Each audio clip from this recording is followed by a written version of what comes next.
¿Usted ubica Nonco? Nonco es una compañía chilena que creció mucho durante los últimos años y que es la que vende la NOS1000, la NOS Mayo. Ok. Ya. Esa compañía actió una compañía chilena y actualmente ya no es solamente chilena, es una compañía transnacional porque la compró Grand Scale. La misma de los ketchup, famosos, esa misma empresa la compró. Es decir, se unió un gigante porque Grand Scale debe ser más o menos la quinta compañía a nivel mundial en alimentación. Esa es un grandote. Entonces, ellos supieron hacerle el negocio de manera muy bien y de manera muy inteligente y me interesa que analicen cuáles son los flujos actuales que tiene esta compañía y cómo, adelante por favor, y cómo a partir del caso de esta compañía en particular, que tiene varias aristas bien interesantes, sobre todo en el tema del proceso, logramos desglosarla para poder efectuar nuestro trabajo de mirar. ¿Sí? Es decir, seguramente no voy a compartir ese caso. Yo estaba mirando un caso y yo creo, a mi manera de ver, que es el más atingente de la característica de la carrera del país. Entonces, dicho esto, lo que vamos a ver el día de hoy tiene relación con la investigación y con los stakeholders, que en el fondo son todas las audiencias que una compañía, como les dije anteriormente, puede tener. Estamos acá en la parte de del segundo contenido correspondiente a la experiencia de aprendizaje 1 y recordemos que en la semana 5 es la primera evaluación. Que ahí me toca con la Semana Santa, así que tengo que, hoy día voy a hacer el principio de cómo lo vamos a hacer para que tengamos una evaluación tranquila y no haya problemas con respecto a ese tema. En la clase anterior, lo que vimos estaba relacionado, ¿cierto?, con parte de las metodologías ágiles y uno de los puntos más importantes dentro de esta metodología eran los roles Scrum. El día de hoy lo que vamos a ver va a ser cómo nosotros hacemos registro de antecedentes y mapas de stakeholders de acuerdo a las metodologías de investigación acuñadas, ¿cierto?, con las audiencias de la compañía. Buenos días. Hola, buen día. Entonces, como lo que comentaba, hola Roberto, ¿cómo estás? Lo que vamos a ver el día de hoy dice relación con esta metodología de investigación de stakeholders que nos vamos a relacionar para que la bajada, ¿cierto?, de esta información tenga algún sentido. Hola, buen día. Para que la bajada de la información tenga algún sentido, vamos a trabajar con esta metodología de casos. Y la metodología de casos la vemos desde dos puntos de vista, por lo menos el día de hoy desde el abordaje. La vamos a ver desde el punto de vista de la investigación, ¿cierto?, y cómo le alcanzamos los stakeholders a esta metodología. Y por un lado, cuando nosotros pensamos en una metodología de casos, está pensado en la metodología de casos que ocupa Harvard. Harvard Business Review tiene un convenio todo esto con Harvard, sobre todo con la Harvard Business, para los casos. ¿Sí? Nosotros traemos los casos desde el portal de Harvard. Todos los años tenemos portal en Harvard para poder descargar casos.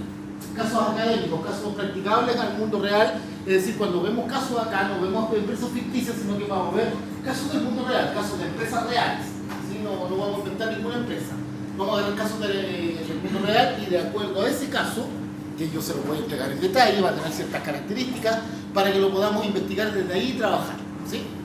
Ahora, como dice acá, hemos recopilado casos reales actuales y relacionados con el ámbito de la carrera. Estos casos se han documentado junto a organizaciones que operan actualmente en Chile, que han identificado oportunidades de mejora en algunos de sus procesos.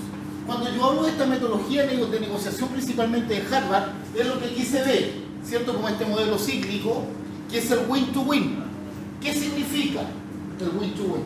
Para este caso, para efectos prácticos de carácter académico, vendría a significar que nosotros vamos a mejorar el proceso a producto, ¿cierto?, y ellos nos aportan la información necesaria para que nosotros lo podamos desarrollar. Es decir, ganan tanto ellos como ganamos nosotros, por decirlo de alguna manera. Por eso es el concepto relacionado al win-to-win. Entonces, las organizaciones ganan a relacionarse con la academia, ya que el resultado de esta alianza puede integrar la mejora de sus procesos, nuevas perspectivas e identificar oportunidades. ¿Sí? ¿Qué significa esto? Que muchas veces, dado las características, ¿cierto?, de la vinculación que el WOC tiene con el medio, muchos de los casos que los alumnos de repente resuelven o que mejoran, se comparten directamente con la empresa privada. ¿Sí? Ahora, El mundo académico gana al relacionarse con las organizaciones, ya que los estudiantes pueden conocer situaciones reales que afectan actualmente a la industria y adquirir experiencia que aportará a su perfil profesional en un ambiente contextualizado. Es relevante esto, ¿por qué? Porque todo es perfectible, mis queridos alumnos y alumnas. ¿Sí? Cuando nosotros hablamos de esta innovación en proceso, hablamos precisamente de que las cosas de alguna u otra manera se pueden hacer mejor. Cuando hablamos de mejora en los procesos son súper amplios y pueden acuñarse de diferentes maneras para lograr estas mejoras. Dicho esto, hay ciertas metodologías que uno puede ver.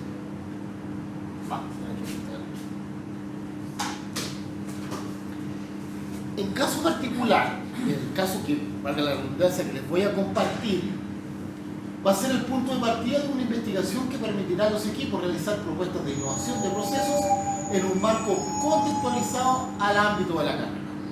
Para trabajar en torno a este reto, cada equipo funcionará como un team Scrum. Por eso, en la clase anterior, cuando vimos los roles Scrum, yo les dije que la primera parte de la bitácora, la actividad número 1, es precisamente la organización que ustedes van a hacer como equipos, y de acuerdo a esa organización, ustedes mismos se van a asignar roles Scrum, ¿sí? De acuerdo a la primera definición que vimos en la clase anterior.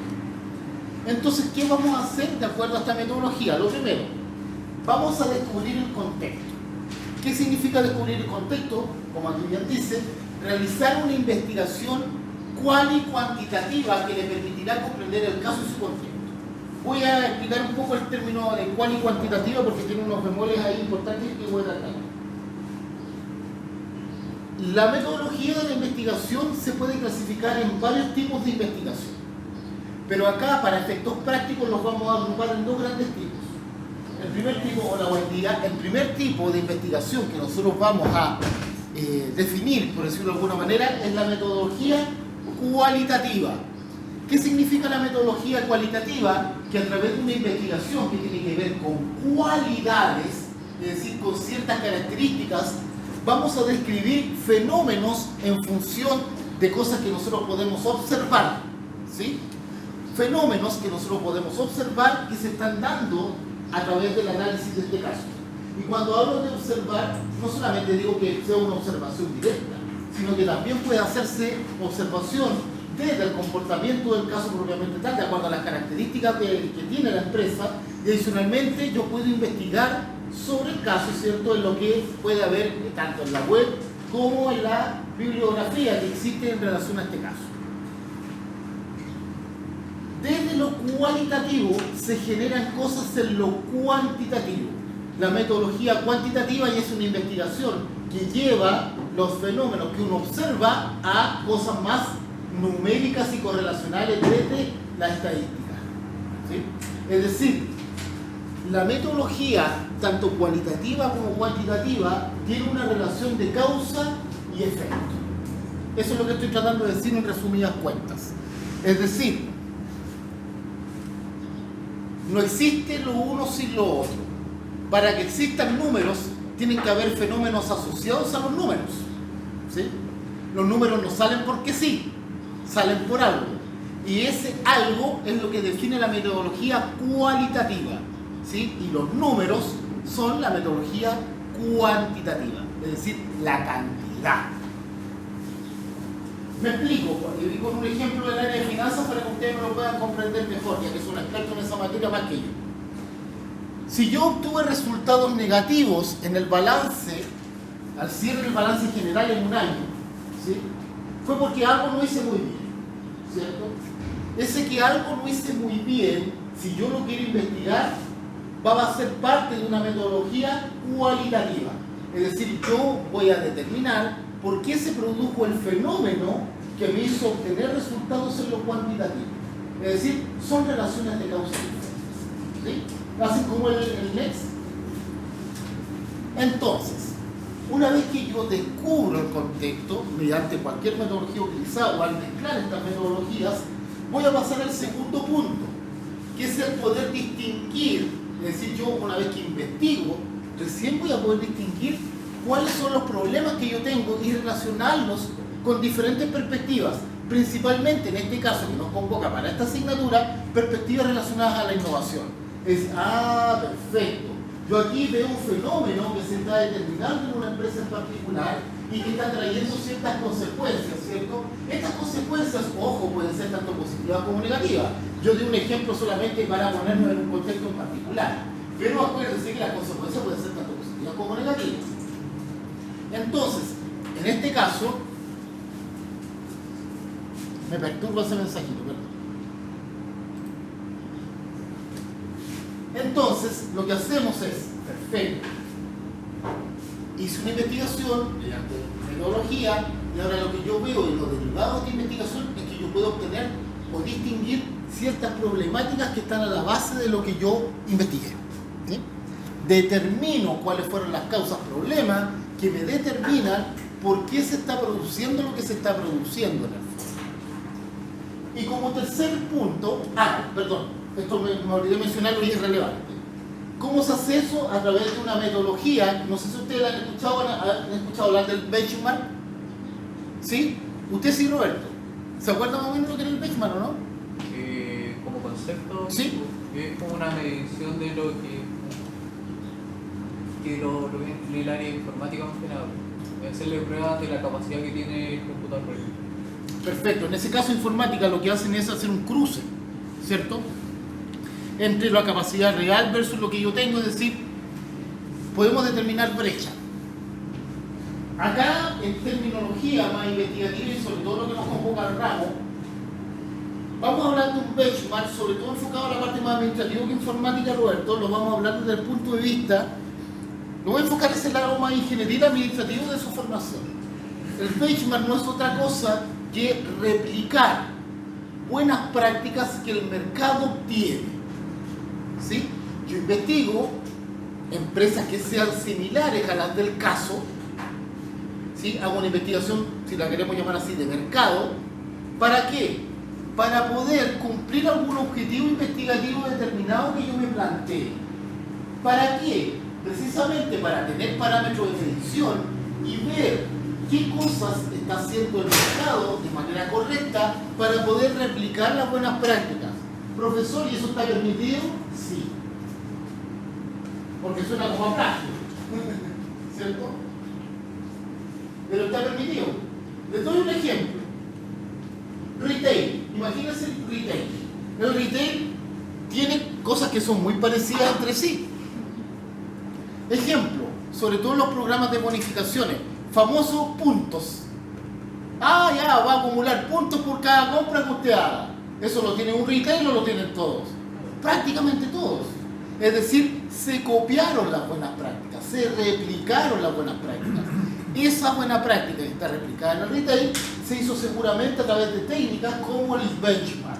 Es decir, el benchmark, yo me planteo un objetivo general de investigación de mercado, lo contextualizo bajo la línea de objetivos específicos, es decir, cosas que yo puntualmente quiero indagar, y a través de eso yo voy a buscar la información en el macroentorno. Es decir, yo voy a buscar la información en empresas que sean similares a la mía. ¿Sí? Profe, pero también se puede hacer con empresas que no sean similares a la mía. Sí, pero eso tiene otro nombre. Es un benchmark, pero que está basado principalmente en algo que se llama la sinergia corporativa. Pero eso yo no lo voy a explicar acá porque eso es harina de otro costal. ¿Sí? Eso es más específico y ya tiene que ver ya directamente con administración estratégica, que es otro ramo que también dicto en el blog. Utiliza administración estratégica. Entonces ahí cuando veíamos, ¿se acuerdan la sinergia corporativa? Cuando eran expansiones de tipo horizontal, tiene que ver con eso, Robert. Entonces principalmente lo que se hace acá es revisar buenas prácticas. Quédense con ese concepto para no enredarlo tanto con tanta terminología técnica. Entonces, a través de este benchmark, lo que hacemos es la detección de estas buenas prácticas. ¿Para qué? Para efectivamente a lo mejor poderlas replicar. Porque muchas veces hay cosas que a lo mejor son archisabidas, pero hay pequeñas diferencias a lo mejor que son súper válidas de poder tomar. ¿Sí? Tercer punto.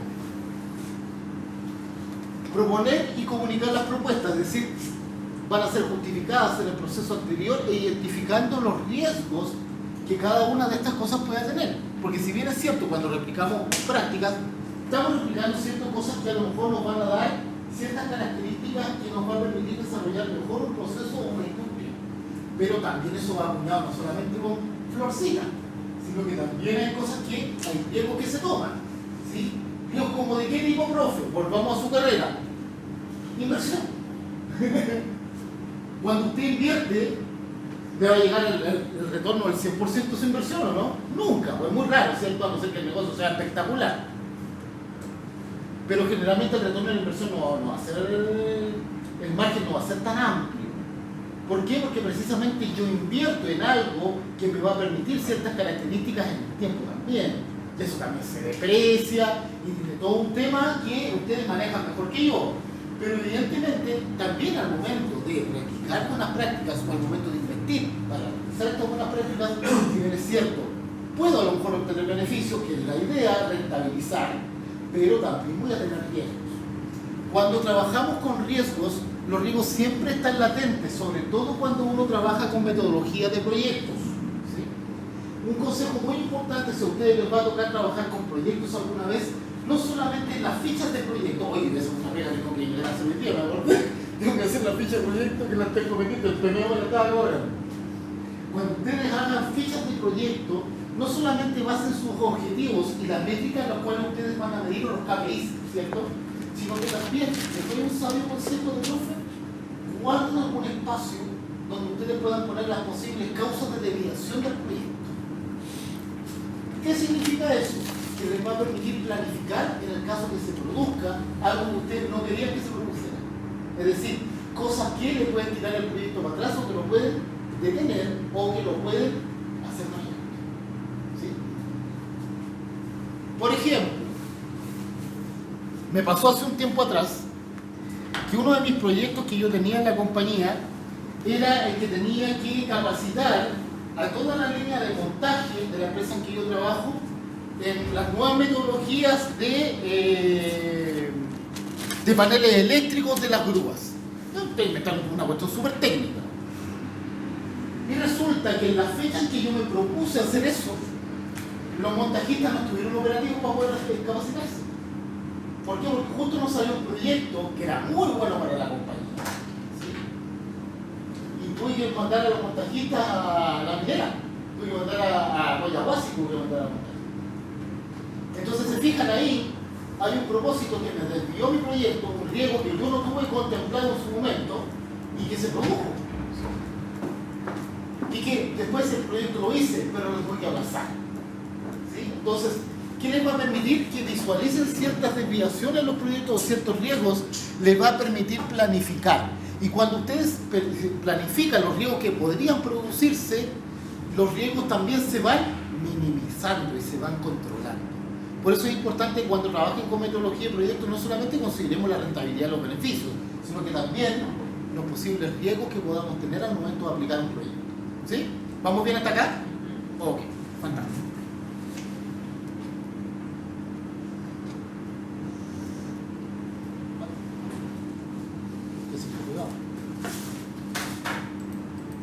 Ahí sí.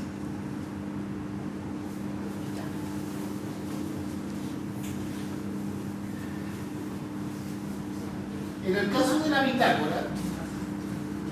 bitácora, ¿qué vamos a hacer? Cuando yo les comparta el caso, lo van a leer el equipo en forma conjunta. A lo mejor en un ratito más se lo puedo compartir directamente de seguir. Van a leer el caso en forma conjunta y revisar la información disponible en el sitio web de esa compañía y en las redes sociales posibles que pueda tener esa organización. ¿Qué antecedentes vamos a registrar en la bitácora preliminarmente? Lo primero, ¿cuál es el nombre de la organización? Si es que tiene alguna plataforma web y con qué información cuenta cada plataforma web de la organización. ¿A qué se refiere con distintas plataformas web?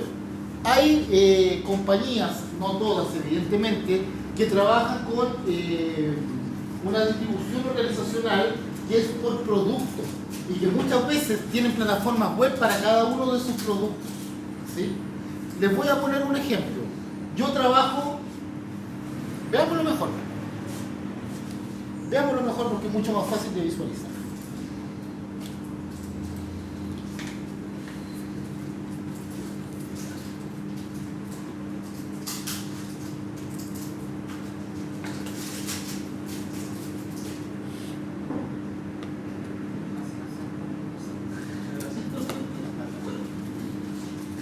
Oh, eso fue la...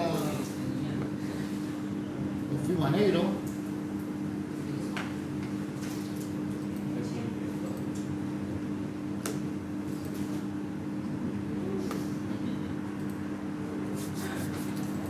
Vamos a ver si lo podemos arreglar. Adelante.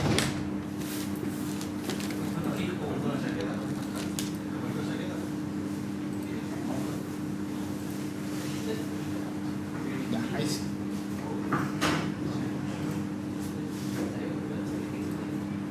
Ya. Miren, yo trabajo en esta empresa. Esta es la empresa en la cual yo trabajo en horario de oficina de lunes a viernes. Grúa y Equipo Cruz del Sur. ¿Sí? Grúa y Equipo Cruz del Sur tiene diferentes productos y tiene diferentes razones sociales. Es decir, tiene más de una plataforma web. ¿Sí? Tiene más de una página web. Si ustedes se fijan acá, ¿sí?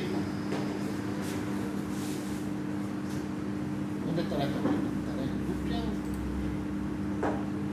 ¿Pero eso es porque es un holding? No precisamente, no No un holding. necesariamente No, porque sea holding no. tenga distintas páginas. No, no es un holding porque generalmente el holding tiene una empresa mandante. Y desde ahí, Hacen las demás. exactamente, nacen las demás. Por ejemplo, Quiñenco. Quiñenco es el holding de los Luxich. Y desde ahí derivan todas las empresas que están asociadas. Banco de Chile, la Minería Escondida parece que también es de ellos, Canal 13. Sí, en ese caso sí es un holding. No, aquí no, porque cada una tiene razones sociales distintas. ¿Sí? Y no tenemos una corporación que nos agrupe a todas las empresas agrupadas de manera corporativa, por decirlo de alguna manera. Solamente tienen los mismos juegos. Exactamente, tal cual. Entonces, esta empresa se dedica a hacer diferentes tipos de soluciones. Acá tengo una de las páginas web. Si yo quiero irme por cada una de sus líneas de producto, tengo páginas web distintas. Por ejemplo, si yo quiero ir a, no sé si la página web de la gerencia de MCS.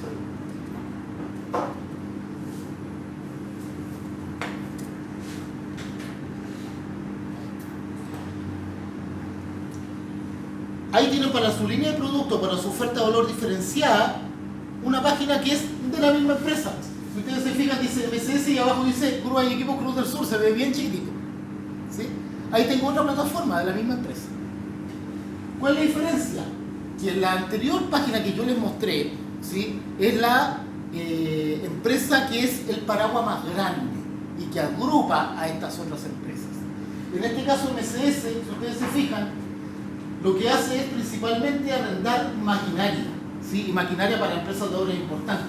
Lo que se están viendo ahí es la máquina más grande de Latinoamérica que vamos a traer. Dice, pronto en Chile. ¿Sí? ¿Para qué nos va a servir? Para hacer parques eólicos. Actualmente, para los parques eólicos en Chile se necesitan 3 grúas hidráulicas.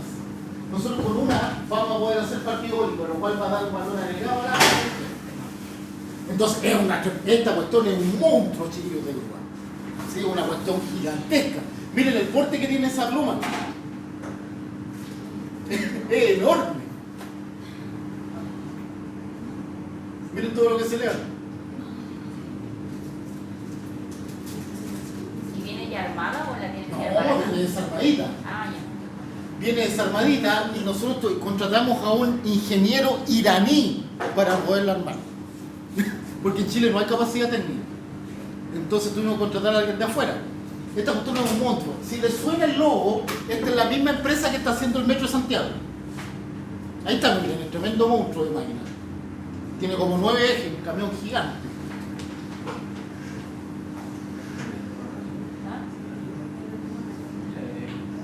¿Se ha fijado la empresa, las grúas que están en el metro? Tiene estas características. ¿Sí? Ahí la voy a sacar ya este tema. Y si voy a la otra razón social de la empresa, por último, para terminar el ejemplo,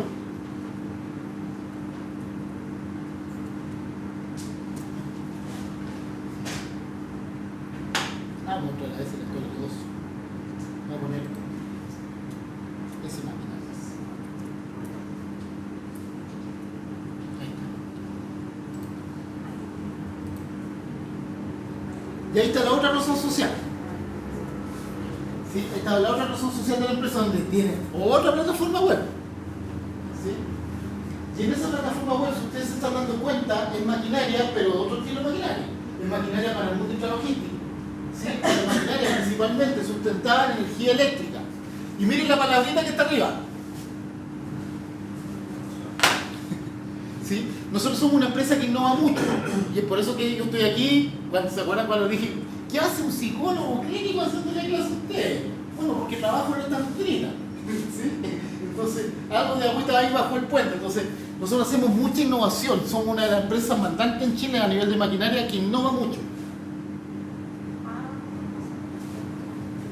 Nosotros estamos trayendo la última tecnología de maquinaria con baterías de litio, lo que permite que se reduzcan las emisiones, sobre todo internas en una bodega, y lo que permite también tener mayor capacidad, porque cada vez las grúas tienen más capacidad de trabajo autónomo, las grúas eléctricas.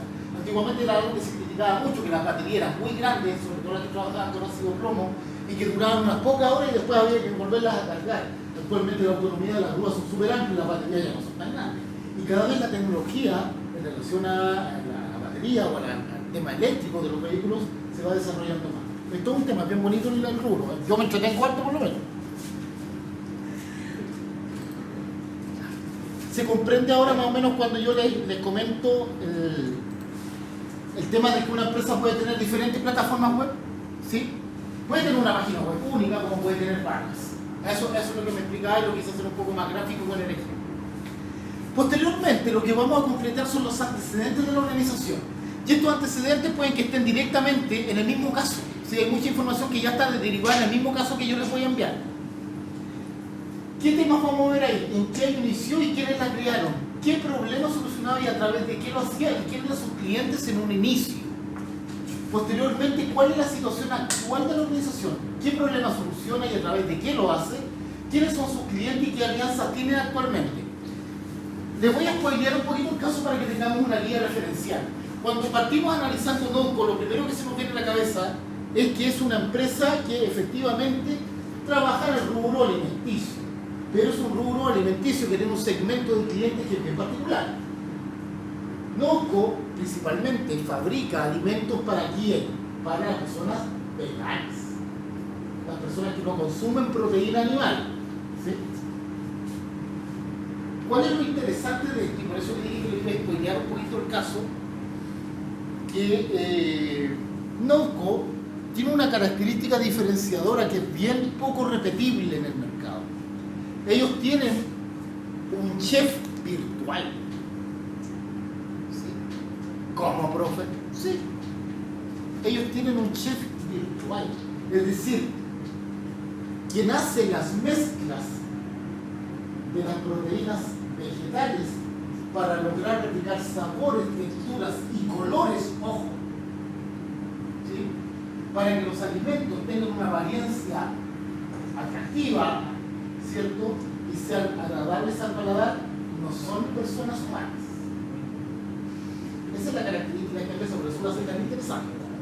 Es un algoritmo, es un programa de computación.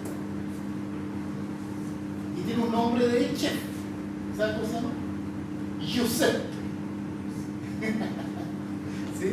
Es bien interesante este caso. Entonces, van a ver aristas que ustedes se van a encontrar en este caso y van a ver segmentación de clientes que es bien interesante de poder encarar bien, aparte que es una empresa que le ha ido muy bien. Entonces, aquí van a tener varias cosas que desde la perspectiva de su carrera para enfocar el ramo van a ser interesantes. Por eso, precisamente, quiero que desarrollen este caso en particular. ¿Sí? Me está quedando algo. Acá, en estos números, porque muchos alumnos tienden a confundirse con esto. En estos números, donde dice 1, 2, 3, 4 y 5, 6, vamos a hacer un pequeño paso a paso. Todavía no es un diagrama de flujo, porque más adelante lo vamos a ver, en qué consisten los diagramas de flujo y cómo se elaboran. Pero acá lo que estamos viendo es un pequeño paso a paso de cómo ustedes, de acuerdo al análisis del caso que van a leer, es su proceso actual. ¿Sí? Es decir, perfecto, cuando hablo un paso a paso quiere decir que enumeren o engloben o hagan un resumen en 6 pasos de lo que actualmente la compañía hace. ¿Sí? ¿Y qué se requiere mejorar? Perfecto. No, lo que se quiere mejorar de ellos es la logística de distribución. Perfecto. ¿No? Lo que se se requiere mejorar de ellos, que Giuseppe no iguala las características de los productos, entonces habría que mejorar el algoritmo. Perfecto. Ustedes van a visualizar qué es lo que se requiere mejorar. Lo interesante de esto es que por lo menos lo que a mí me ha dicho la experiencia es que cuando empezamos a analizar casos, a mí me gusta trabajar con casos únicos, lo que se recomienda es que trabajemos cada uno un caso distinto, pero ¿saben qué? Se pierde la riqueza de la comparación, porque lo interesante de esto es que cuando al trabajar con casos únicos, a mí por lo menos me hace muy atractivo que nos vamos a dar cuenta que diferentes grupos hagan diferentes problemáticas, y eso hace muy interesante cada discurso, ¿sí? Eso hace muy interesante el caso. Y eso tiene que ver con las percepciones, con la perspectiva y con los intereses también que tengan cada uno. ¿Vamos bien hasta acá? ¿Sí? Sí. Ok. Empecemos a desglosar un poco esta cosa de la investigación cual y cuantitativa. Aquellas personas que después quieran hacer estudios de posgrado o quieran hacer estudios donde tengan que elaborar alguna tesis investigativa, les voy a recomendar un libro que está basado en la investigación. Yo fui ayudante de metodología de investigación en la Universidad de Santiago en mis tiempos mozos cuando era loro. Me ha pasado mucho de eso, no me pregunten en qué año, por favor. ¿Sí? Yo era ayudante de esta cuestión, de investigación, metodología de la investigación. Y hay un libro muy interesante que es de un caballero que parece que está descargable gratis en la web, que se llama, este caballero se llama Roberto Hernández Sampieri.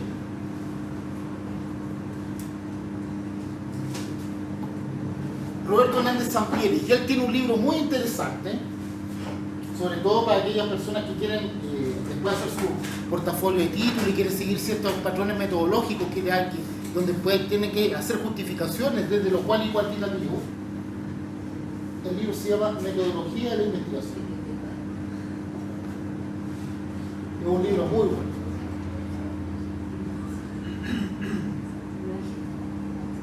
Este caballero profesor en la Universidad Nacional Autónoma de México, la famosa UNAM, que tuve la fortuna de poder conocer. Roberto Hernández, Metodología y la Investigación. Entonces, investigación cual y cuantitativa. Vamos a definir lo que dice la academia, porque ya cuando hicimos la introducción en la clase del día de hoy, hicimos una pequeña definición para poder aperturar cierto la metodología, pero acá lo vamos a ver desde términos un poquito más pulidos o más academicistas, si lo quieren llamar de esa manera. Por un lado, cuando hablamos de investigación, voy a partir al revés, voy a explicar primero lo cualitativo y después voy a explicar lo cuantitativo por una razón práctica. La investigación cualitativa es un método exploratorio. Cuando hablamos de un método exploratorio, y Roberto Hernández lo dice muy bien, cuando hablamos de un método exploratorio, quiere decir algo que estamos investigando por primera vez. ¿Sí? Cuando hablamos de una metodología exploratoria, quiere decir que todavía no hay tanta data sobre ese fenómeno en particular que yo quiero investigar. A eso se le llama de carácter exploratorio. Por algo el nombre. Yo voy a empezar a explorar esa problemática. ¿Sí? Entonces es un método exploratorio de investigación que sirve para investigar causas, y esto es lo interesante, ¿eh? Porque muchas veces es un factor que no consideramos tanto: emociones y valores. Profe, pero ¿por qué? Si en este caso se está citando la emoción. La emoción tiene mucho que ver en este cuento que quiero dar una alumna. ¿Saben por qué? Porque las emociones mueven la compra. Usted cuando compra, no compra porque sí, compra porque alguna emoción le causa. Y el que diga lo contrario, se lo voy a ejemplificar. Suponga usted que se había querido comprar un PlayStation 5, ¿sí? Y no se lo había podido comprar porque es una cuestión cara, ¿sí? Y juntó la luz. ¿Qué le pasa a usted cuando se lo va a comprar?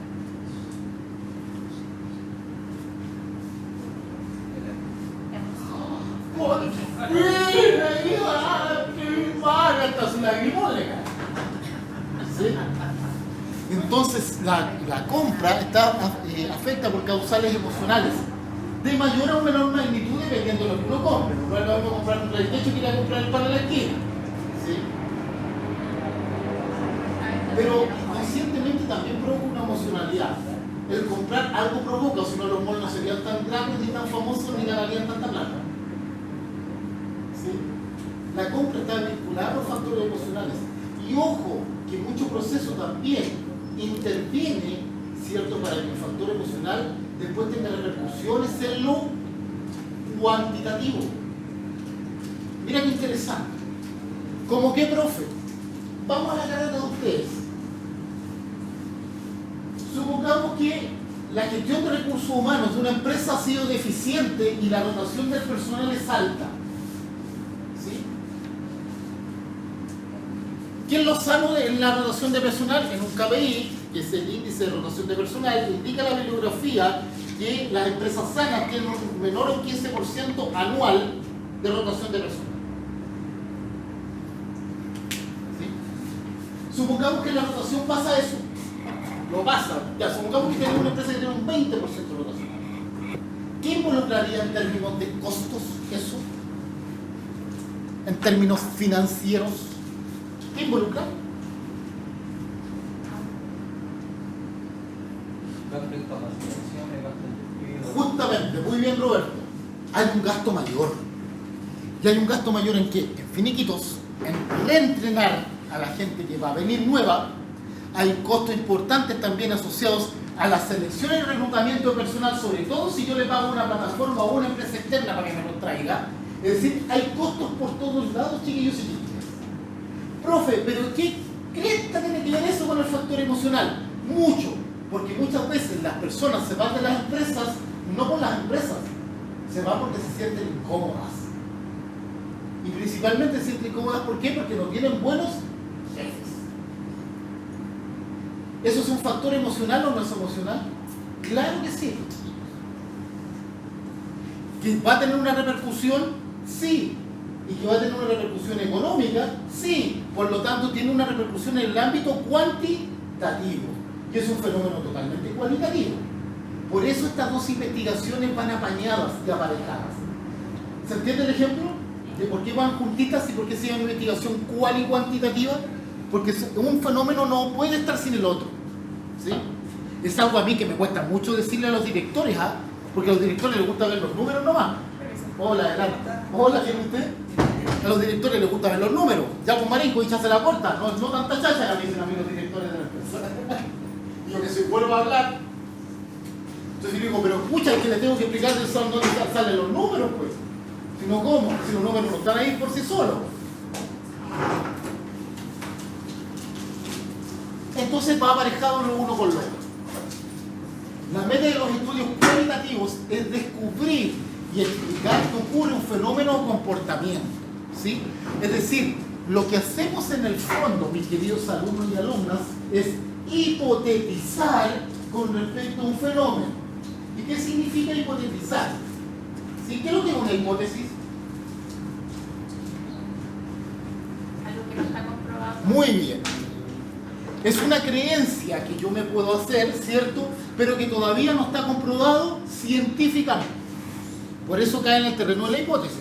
Aunque la hipótesis en sí ya es parte del método científico, porque es lo que abre las investigaciones. ¿Sí? Y las hipótesis pueden ser aceptadas como rechazadas.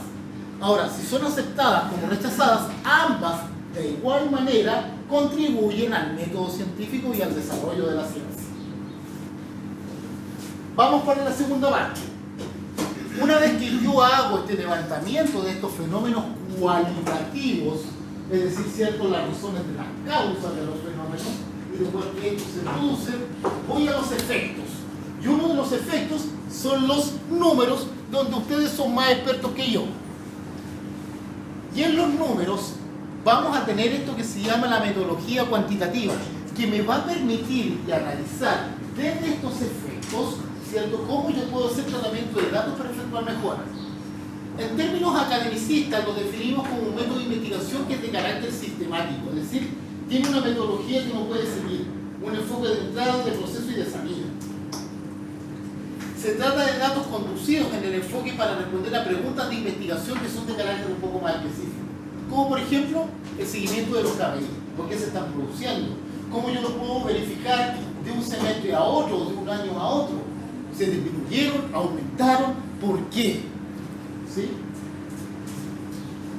Los estudios cuantitativos recopilan datos numéricos y estadísticos y permiten realizar predicciones, utilizar la escala o precisamente verificar, realizar o medir a través de indicadores de gestión o los famosos KPIs. ¿Sí?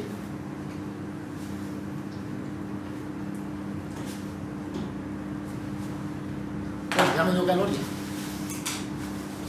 Estaba muy fuerte el Burkita, ¿eh?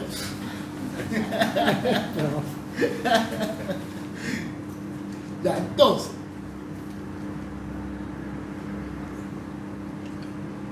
Hoy podemos mostrar la bolera de Angus Young. Oh, A ver, estuvo muy buena la situación. Hay que decir. a ver, profesor. Esto.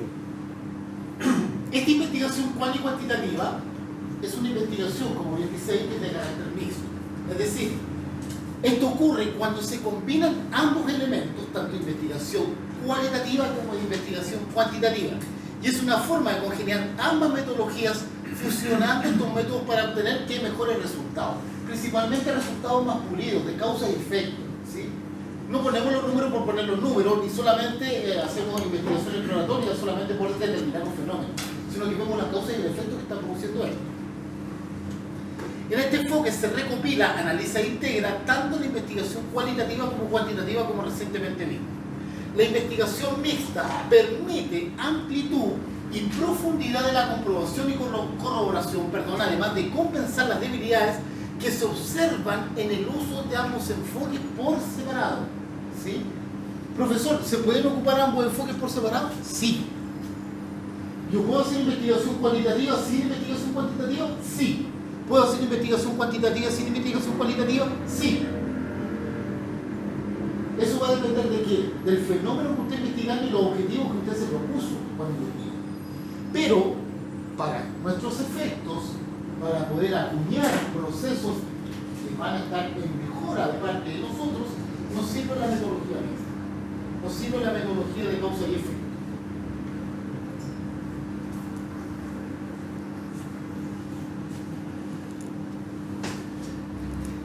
¿Qué elementos necesitamos para conocer nuestra investigación o para poder dar este puntapié inicial?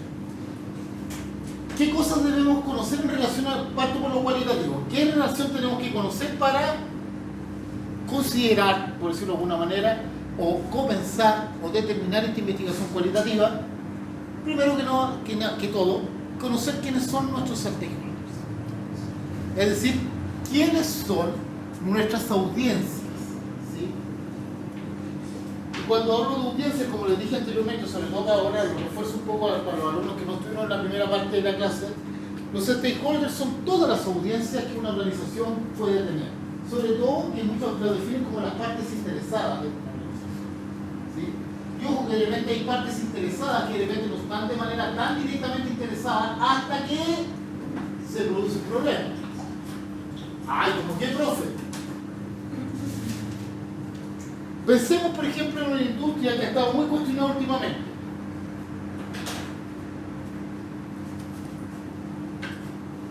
La refinería de Ventanas.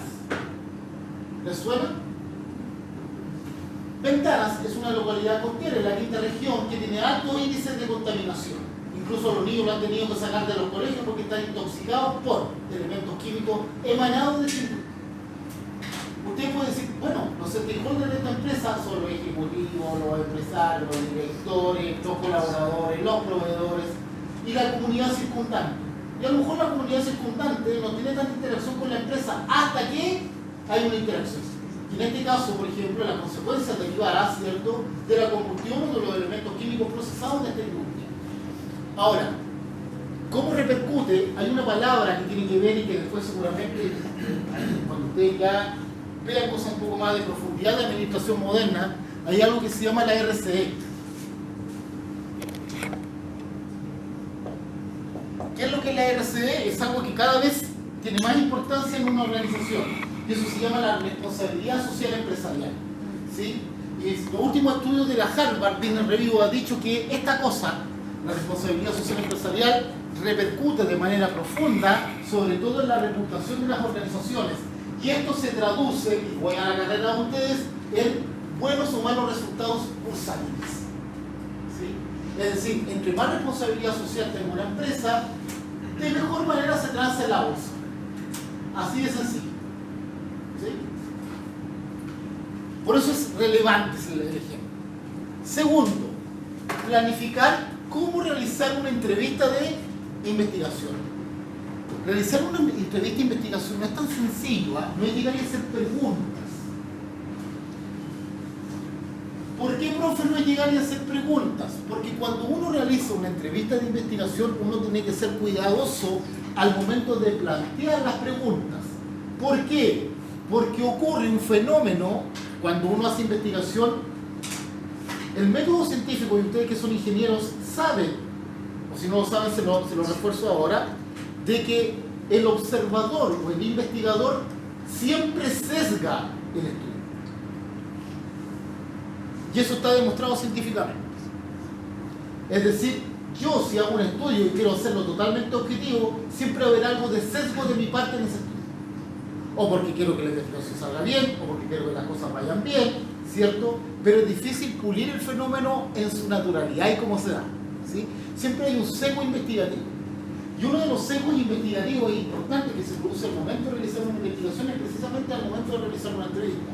¿Por qué? Porque hay algo también que se llama el sesgo del entrevistador y el sesgo también del entrevistado. Ejemplo, si yo quiero investigar un fenómeno muy doméstico, por decirlo de alguna manera, y les pregunto, o el fenómeno que quiero investigar, mejor dicho, es, quiero investigar sobre la tendencia del cuidado de la salud y principalmente si ustedes van a ir al gimnasio el próximo año. ¿Ya? Si yo quiero investigar sobre eso, no puedo hacer esta pregunta, por más obvia que me parezca. Si yo les pregunto, ¿usted tiene intenciones de ir al gimnasio durante el año 2026? Esa pregunta es una pregunta que está mal efectuada del sesgo. ¿Por qué? Porque es muy probable que a lo mejor, no todos, pero aquellos que a lo mejor les da lo mismo y no son tan honestos y les da lo mismo que respuesta tirar, por congraciarse con el profe y decir, sí, profe, yo iré al gimnasio. ¿Sí? Se da como muy obvia, ¿cierto?, la tendencia de repente de quedar bien con el entrevistador. Eso es muy frecuente. Distinto es si yo les pregunto, ¿usted fue al gimnasio durante los últimos 2 años? Cambia la pregunta. Entonces, en el caso de la primera pregunta, estaba con cierto sesgo. Pero en la segunda ya no, porque está basado en una data histórica. Usted me va a responder. Es decir, ya está basado en evidencia. No está basada en una suposición de futuro, está basada en data, está basada en evidencia. Por lo tanto, hay ciertas preguntas que uno al momento de realizarlas, ¿cierto?, tiene que tener cuidado de realizarlas para evitar caer en los sesgos. Evidentemente siempre va a haber un porcentaje de sesgo, ¿sí? Si son parte de la metodología investigativa, pero hay que tener cuidado al momento de hacer entrevistas. Hola, buen día. Vamos a la investigación cuantitativa. Primero, identificar en qué mercado está inserta la organización, ¿cierto? ¿Dónde está compitiendo? ¿Quiénes son mis competidores? ¿Quiénes son mis pares? ¿Quiénes son mi competencia directa? ¿Quiénes son mi competencia indirecta? ¿Quiénes bienes sustitutos? ¿Quiénes bienes complementarios? Etcétera. Conocer qué son los KPIs y cuáles se asocian al caso, ¿sí? ¿Qué KPI yo puedo medir? ¿Cierto? ¿Cómo puedo controlar yo este flujo de procesos que quiero mejorar? Existen diferentes elementos que son parte de ambas metodologías.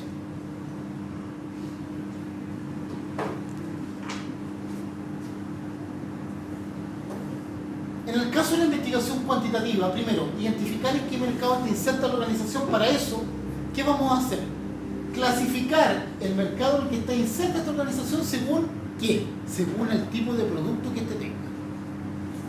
llámese bienes que son perecederos, es decir, bienes que vencen y que caducan, bienes que son duraderos en el tiempo, bienes que son de tipo industrial, o bienes, o mejor dicho, servicios que son aparejados, ¿cierto?, a la entrega, ¿cierto?, de este producto, por decirlo de alguna manera, por parte de la empresa. Entonces vamos a clasificar, ¿cierto?, dónde está inserta la industria según el tipo de producto. En el caso de los bienes perecederos, como bien dice ahí, son aquellos que tienen un ciclo corto de vida, ¿sí? Por ejemplo, un trozo de pizza. Malo el ejemplo, está bueno. ¿Sí? Un rico completo. Oye, soy fanático de los completos. Pero malo el ejemplo. Bienes duraderos son aquellos que resisten el pasar del tiempo y soportan de mejor forma las condiciones ambientales. Ejemplo, alimentos enlatados, ropa, automóviles, entre otros. Bienes de tipo industrial. Productos que utilizan las empresas para la elaboración de otros bienes. Insumos, por ejemplo, para la industria textil. Maquinaria, ¿cierto? Piezas, partes y piezas de otras maquinarias y serie de cosas que tienen que ver con la industrialización. Servicios. Bienes de naturaleza intangible, es decir, que no se compran, sino que se prestan a instituciones o personas para un beneficio presente o futuro. Ejemplos, deporte, aseo, entretención, entre otros. Acá abajo se dice que también es importante identificar en qué sector industrial y servicios se inserta la organización. Estos pueden ser, por ejemplo, alimentos, consultoría, educación, energía y combustible, entretenimiento y un largo, etcétera, como ustedes pueden ver ahí, para no leer todo y ser tan redundante. Parte número B de la investigación cuantitativa. Conocer qué son los KPIs y cuáles se asocian al caso. ¿Ustedes ya vieron KPI o no? ¿Sí? Perfecto. Entonces sabemos de lo que estamos hablando. ¿Qué es un KPI? Lo reforzamos, es un indicador clave o medidor de desempeño. Pero no solamente de desempeño de las personas, sino que también hablamos de desempeño que puede estar atribuido, ¿cierto?, a procesos, que puede estar atribuido, ¿cierto?, a cosas que tienen que ver con la operación, con las finanzas, etcétera, de diferentes organizaciones.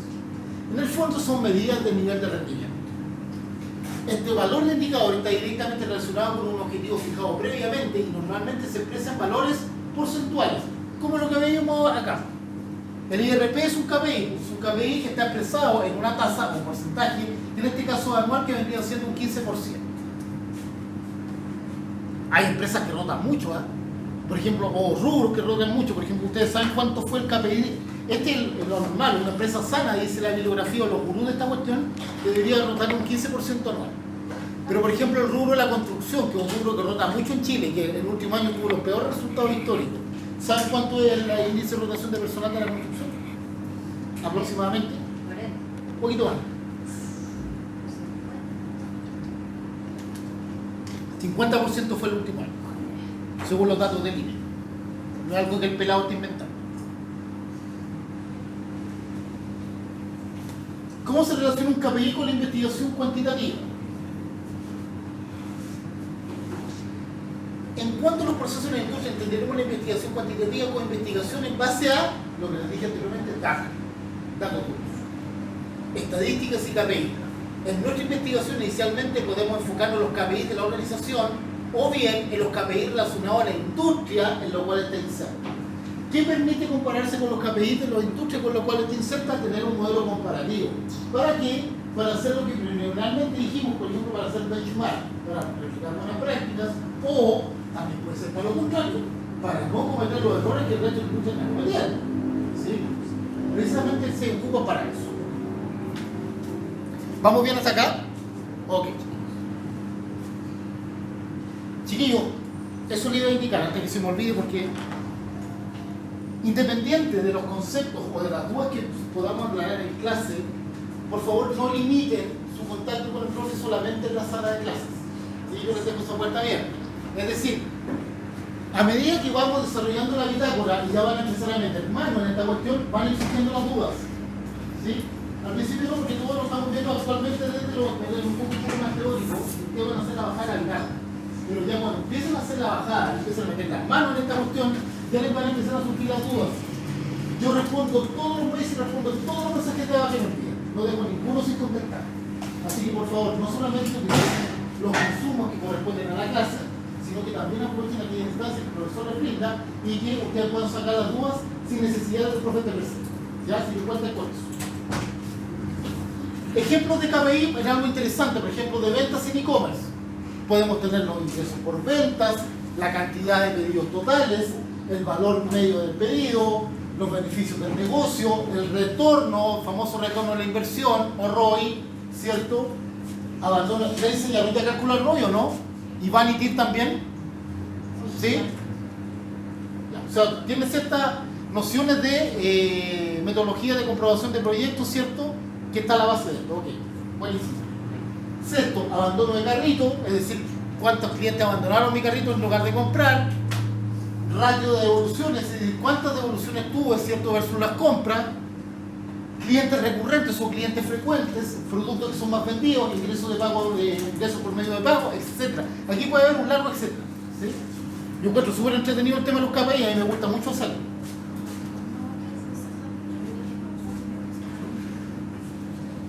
Vamos a la investigación cualitativa.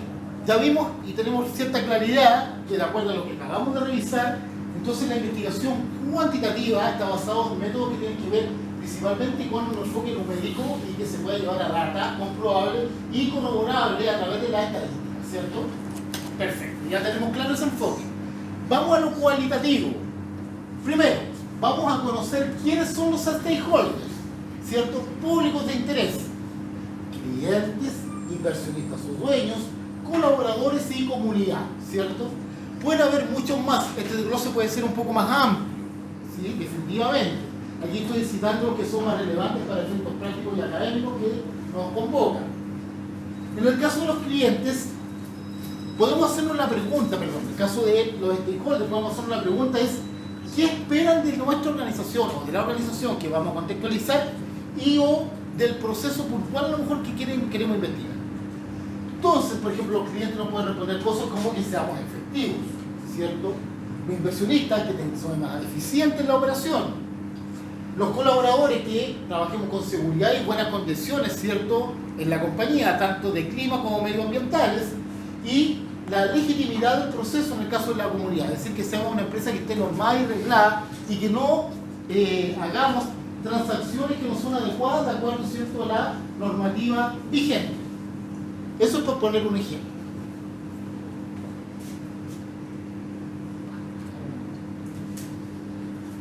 ¿Qué públicos de interés tenemos en un proceso o qué stakeholder podemos tener? Aquí se abre un poquito más ya.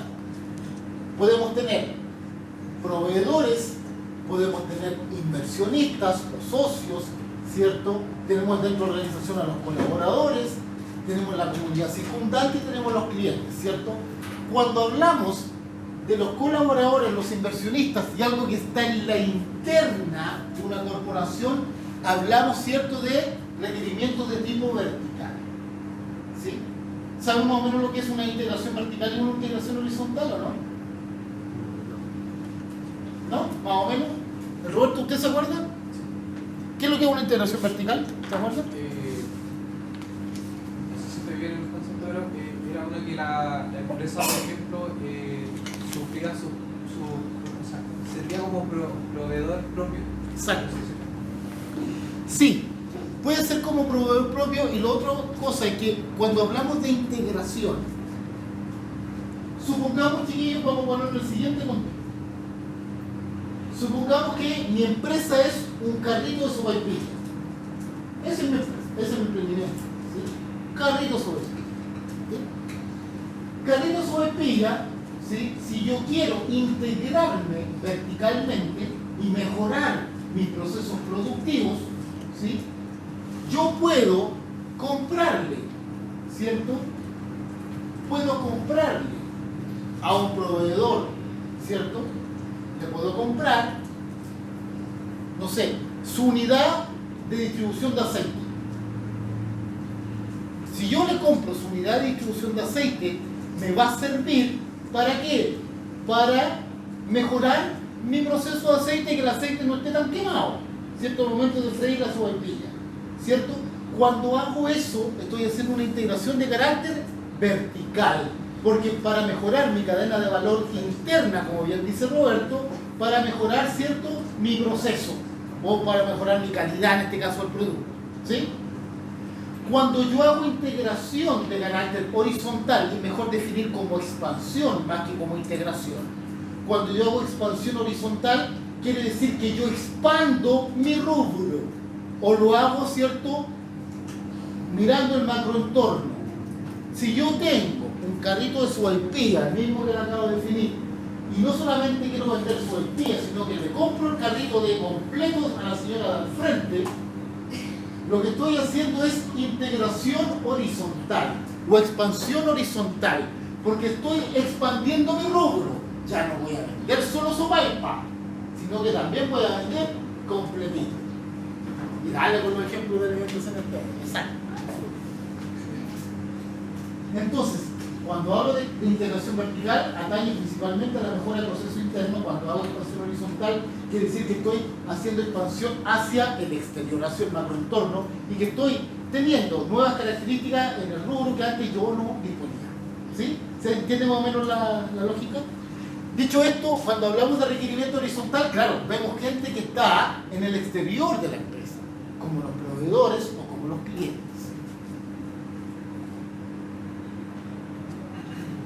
¿Qué significa tener esta visión? Por eso quise explicarme un poco para que tuviéramos como visión del macroentorno.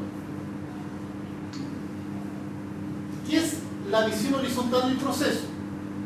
Algo que hace una transversalización, ¿cierto?, entre la visión de los clientes y también de los proveedores.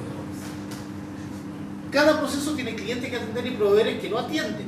Estos pueden ser también internos de la organización, es decir, no siempre responde al concepto típico de clientes y proveedores, ¿sí? Pero en este caso, para que no nos confundamos con los conceptos, lo situamos directamente con ambos como externos, ¿sí? Y lo calificamos como horizontal.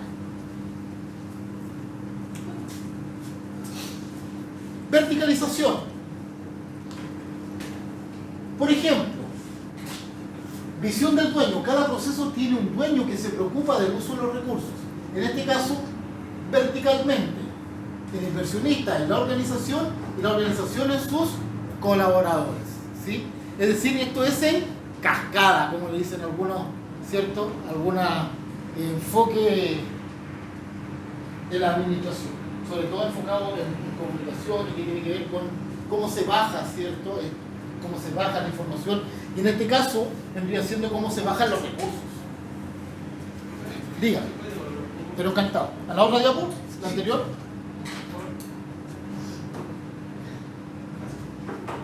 ¿No se lo mandé por el lado? ¿Sí? Ah, ya. Igual quiere ahí tenerlo, igual lo entiendo. Aquí vamos a discutir sobre eso. Perfecto. Es decir, recuerden, chiquillos y chiquillas, los vuelvo a reiterar.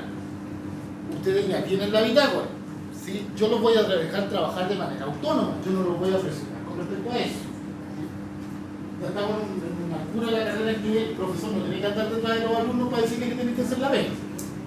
Entonces, recuerden, la primera parte de la bitácora, en la clase anterior ya vimos el mapa de los roles Scrum, ¿sí? Recuerden, la primera actividad fue los roles Scrum. Aquí se trabaja en equipo de 3 a 5 personas. ¿Quiénes eligen los equipos? Ustedes mismos. Ustedes ya se conocen las mallas, saben con quién trabajar. Yo ahí no me voy a meter. 3 a 5 personas y la bitácora se trabaja al 100% cuando yo la pida. Es decir, tienen que entregarla. ¿Qué les aconsejo yo? Que vayan trabajando la clase.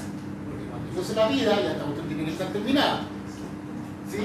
Y así no se encuentran después con todo el tropel de pruebas más la bitácora que mide el pelado. Entonces traten de ir avanzando paralelamente a las clases, que es un buen consejo. Actividad número 1 fue el rol Scrum. Actividad número 2 fue lo que acabamos de definir anteriormente.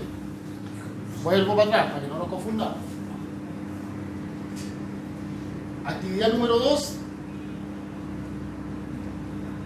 son los antecedentes del caso, ¿sí? Caso que yo les voy a compartir.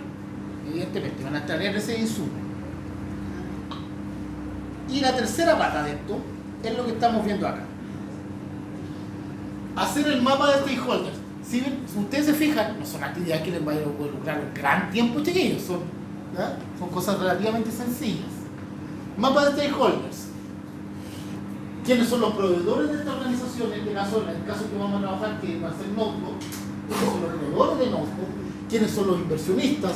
¿Quién es la organización propiamente tal? ¿Quiénes son los colaboradores, la comunidad y los clientes? Los van a identificar. Parte número B. Planificar cómo realizar una entrevista e investigación. Y aquí se pone interesante la cosa.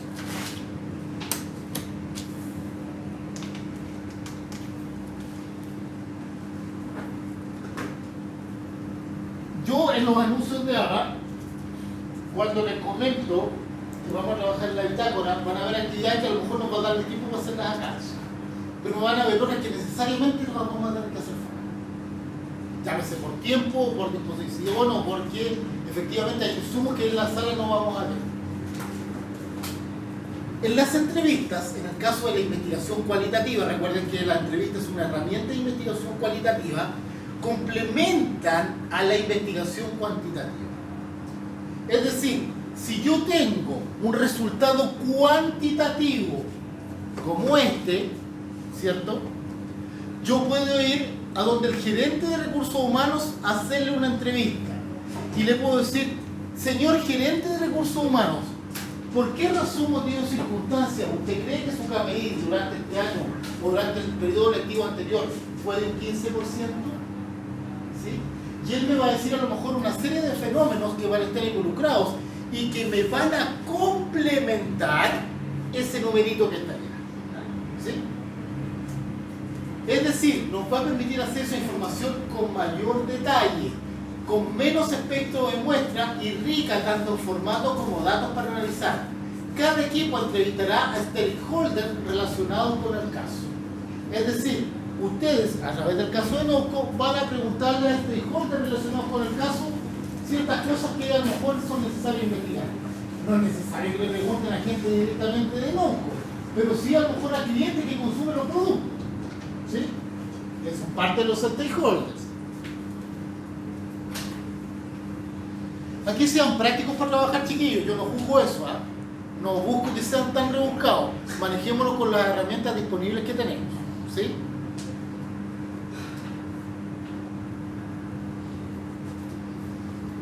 Se recomienda considerar como referencia para el desarrollo de la entrevista el documento análisis del proceso de reclutamiento, selección y contratación de colaboradores en los establecimientos de larga data para adultos mayores en Chile. Ese es un documento extenso. Aquí lo están recomendando. Si quieres, me preguntan a mí como profe, no necesito. ¿Sí? Porque es un documento extenso y que eso no, si bien es cierto, ahí uno puede ver cómo es el formato de una entrevista, pero la temática no es atingente con lo que queremos investigar. Si es solamente para ver el formato. Y si voy a tener que leerme 50 páginas para ver un formato, como que no vale mucho la pena. ¿Ya? No es una recomendación práctica que le das al profe. Ya no voy a seguir indagando mucho porque a mi manera de ver no tiene mucho asidero con lo que queremos investigar y no quiero que se maneje, no quiero que se pierda en el fondo. Una vez que definimos los stakeholders, viene la pregunta de cómo vamos a hacer las entrevistas. Y aquí viene las 6 W de una entrevista, que nos permite tener claras las líneas generales de la entrevista y nos servirá para acotar y no extendernos demasiado, y para ello ocuparemos el marco de las 6 W. ¿Cuál es esta cuestión? Evidentemente, este acrónimo que está aquí está en inglés. ¿Sí? Yo no voy a pronunciar las palabras en inglés, chiquillos, porque yo soy mío norteamericano, caro para el inglés. ¿Ya? Así que no olviden buscar, no sean tan exigentes. ¿Sí? Adelante, por favor, buen día. Castigalicemos la cuestión mejor. ¿Sí? Menos engorroso para el profe, menos vergonzoso también. Entonces, partimos por el qué, ¿cierto? ¿Quiénes? Voy a investigar. ¿Cómo? ¿Cierto? O cómo se está produciendo el fenómeno, cuándo se produjo, para tener un criterio de temporalidad, por qué se está produciendo y dónde se produjo o hacia dónde también queremos llevar ciertos objetivos. Levantar información clave en nuestro primer acercamiento a nuestro portafolio de investigación. Esto es importante. Generalmente estas cosas que son de carácter metodológico, chiquillos y chiquillas, los van a utilizar en algún momento, sobre todo cuando deben de hacer su metodología en el portafolio. Porque el portafolio tiene una metodología de trabajo, ¿sí? Y esto está basado en esto, en la metodología de la investigación. Cada equipo redactará una pauta de entrevista base con al menos 6 preguntas que aborden la sed doble. 6 preguntas, es un corto. Tampoco no se les pide un portafolio de 50 preguntas, ni 80, ni 100. 6 preguntas. Pero que vayan al hueso. Ustedes son buenos, ustedes son ingenieros, son buenos, son mejor que yo. Los psicólogos somos más cupuchetas, nos gusta preguntar más. ¿Sí? Nos gusta ver la cuchara, todo el tema. Pero ustedes son más prácticos.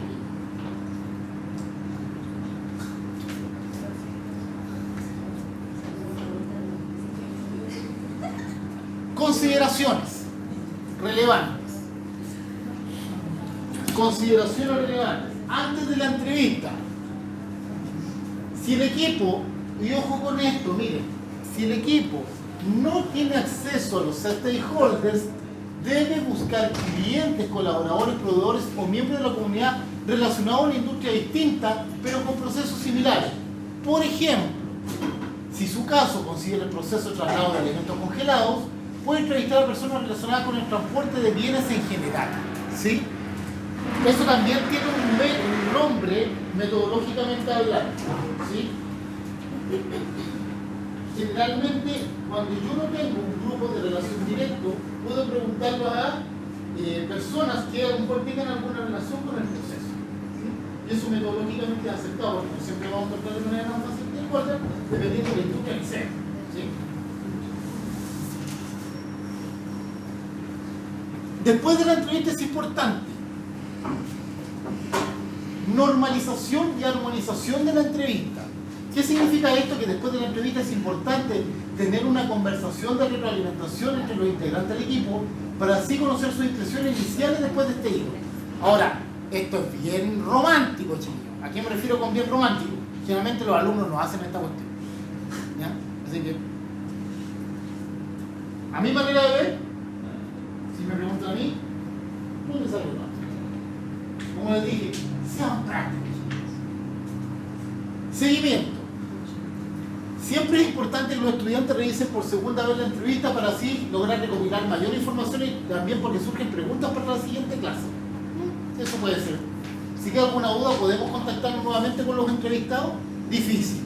¿Sí? La idea es que ojalá hagan la pega la primera. ¿Qué debemos hacer y cómo nos vamos a organizar? De la siguiente manera. En el caso de la investigación cuantitativa, podemos hacer una síntesis de los datos, es decir, recopilar inicialmente datos de nuestras fuentes relevantes, relacionados con la organización, el mercado donde está inmersa y el tipo de proceso que se requiere mejorar. Ejemplo, datos numéricos y estadísticos, medición y comparaciones disponibles y KPIs. Es parte del trabajo y está a cargo de búsqueda del Product Owner. Recuerden que nosotros tenemos roles Scrum, ¿sí? Por la parte cualitativa, pauta y síntesis de resultados de entrevista, recompilación inicial de información que ayude a comprender las causas, emociones y valores relacionados al proceso que se requiere mejorar. Realizaremos al menos 4 entrevistas con preguntas semi-estructuradas a partir de las 6W que proporcionan información abierta. Chiquillos, son poquitas entrevistas. Son 6 preguntas y a 4 entrevistados. Tampoco le estoy pidiendo que entrevisten a 100 personas, ni que entrevisten a un universo enorme. 4 personas. ¿Por qué tan pocas, profe? Eso no va a ser objetivo. A mí, para esta pasada, no me interesa tanto la objetividad, me interesa que aprendan la metodología. ¿Sí? Entonces no me puedo poner tan exigente con respecto a que introducamos una data pura y objetiva si no tenemos clara la metodología, pues, chicos. Yo primero partir por lo primero. ¿Sí?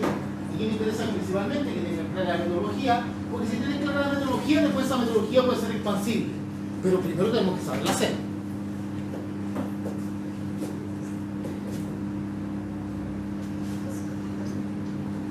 El Scrum Master está enfocado en asegurar el registro de la información y dar soporte a todo el equipo en lo que necesiten. Eso va a depender de los roles que definieron cada uno. Dicho esto, los contenidos de la clase de hoy ya están pasados. ¿Qué es lo que voy a hacer ahora? Porque nosotros tenemos que trabajar hasta las 10:40, pero como no nos tomamos el break, voy a terminar antes.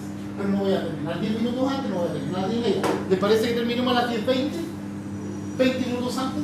Sí, en virtud de su generosidad al dejar que el pelado ladra durante todo el rato? Ok, maravilloso. Lo que vamos a hacer entonces en este rato, les voy a compartir el caso. Se los voy a mandar por el anuncio de agua. Cosa de que ustedes desde ya se junten con los equipos, les den un vistazo a la bitácora y desde ya vayan organizándose para poder realizar la bitácora y lo pueden entregar con respecto al 100% cuando yo la pida la semana pasada. ¿Les parece? En eso vamos a ocupar el tiempo restante. Dicho, y pasar la asistencia. Dicho esto, les voy a compartir de inmediato el caso, les paso la asistencia y por mientras ustedes se pueden organizar entre los equipos y abrir la bitácora mientras yo les comparto el caso y les paso la asistencia.